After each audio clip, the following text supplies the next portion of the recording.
Shai Gilgeous-Alexander from Oklahoma City Thunder, one of the toughest point guards we have seen in the latest era of basketball.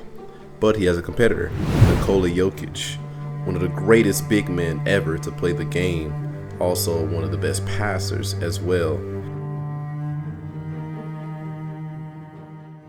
Last video I had a lot of complaints about a freaking smoke alarm that I didn't even know until people said something. I'm not mad at that one. But it's fixed, and just a reminder. This guy wants to ride a horse before stepping on an NBA court. Nikola Jokić, we cannot deny his greatness on the court. The stats that Nikola Jokić are putting up this season is just ridiculous. Almost 30 points, almost 13 rebounds, and 10 assists for a 7-foot big man on 50% shooting as well. Jokić is easily having the best season of his career and showing that he is the most dominant big man, possibly even over Shaq of all time. Now, is Nikola Jokić carrying his team, or is he getting help? Let's find out. When Nikola Jokić is off the court, it's pretty simple and plain that the Nuggets are not doing as well. But when he is on the court, he is a beast, and the Nuggets turn into a whole nother team. Nikola Jokić put up 30, 20, and 20 against the Phoenix Suns, breaking the NBA record. But does stats like this automatically make you the MVP? Shai Gilgeous-Alexander is highly regarded as the best player on the best team type of MVP candidate. He has led OKC to the first seed once again by a huge margin. Shai City Thunder, or Oklahoma City Thunder, is up by 12.5 games, which is crazy. The Thunder can lose 12 consecutive games as of right now and still be the #1 seed. That's how many wins Shai has led his team to this year. Shai is averaging a monster 33 points, 5 rebounds, and 6 assists on 52% from the field. Shai has put up 12 40-point plus games in the season so far at the time recording this video. Shai has put on a master class of scoring this season, making it look pretty much easy. People call him a free throw merchant or foul bait or whatever, but hey, at the end of the day, getting to the line is a skill in basketball. The only players who have put up this type of performances was Kobe Bryant, Wilt Chamberlain, and Michael Jordan. Those are an elite company of players, and he definitely deserves some type of respect for that. Nikola Jokić is the only one breaking records. Shai Gilgeous-Alexander was the fastest player to get 10,000 points for OKC as a franchise record over Kevin Durant. But the real question is, who is the MVP?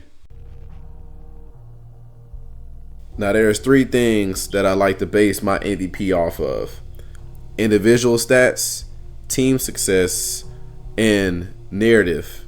All these are very important when it comes to deciding who's the MVP. For example, let's start off with individual stats. Luka Doncic in 2023 put up multiple 30-point triple-double performances. Where was his team?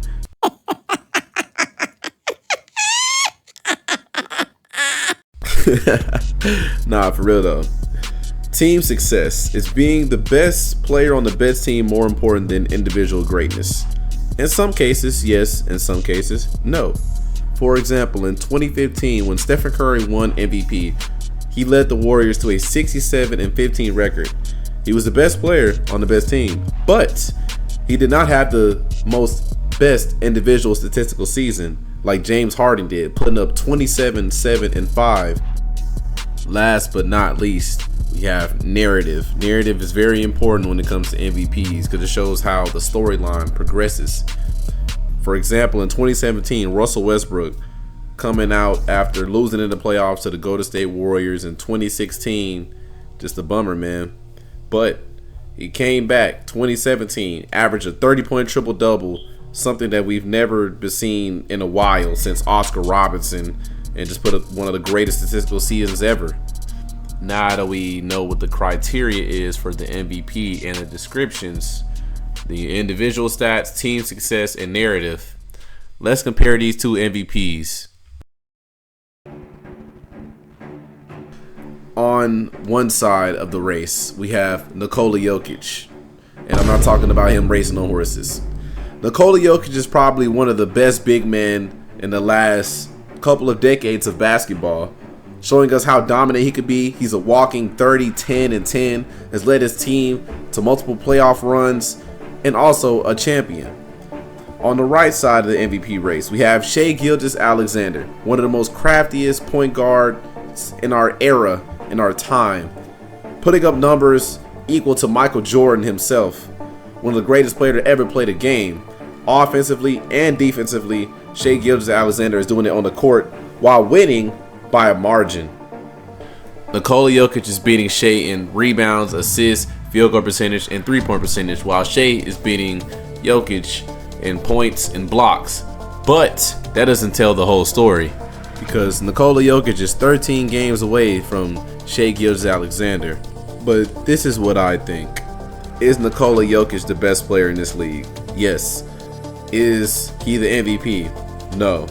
Shai Gilgeous-Alexander, what he has done this year, I cannot overlook. Leading his team to the first in the West by a margin of games in a stacked Western Conference is already absurd. Dominating the best teams in the NBA, Celtics, Cavs. Shai has put together one of the best scoring seasons and still not has yet to be complete.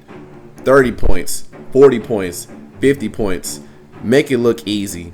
Call him a free throw merchant? Guess what? There's other free throw merchants. Kobe Bryant, James Harden, Michael Jeffrey Jordan, your favorite basketball player. But, you know, I think Shai should win MVP this season. If he don't win it, and Nikola Jokić do, hey, that's adding on to his success. I ain't no hater. But I want to know what you think. Let me know down in the comments, who do you think is the MVP of this season? If you like what you saw today, thank you, and please drop a sub. See you in the next video.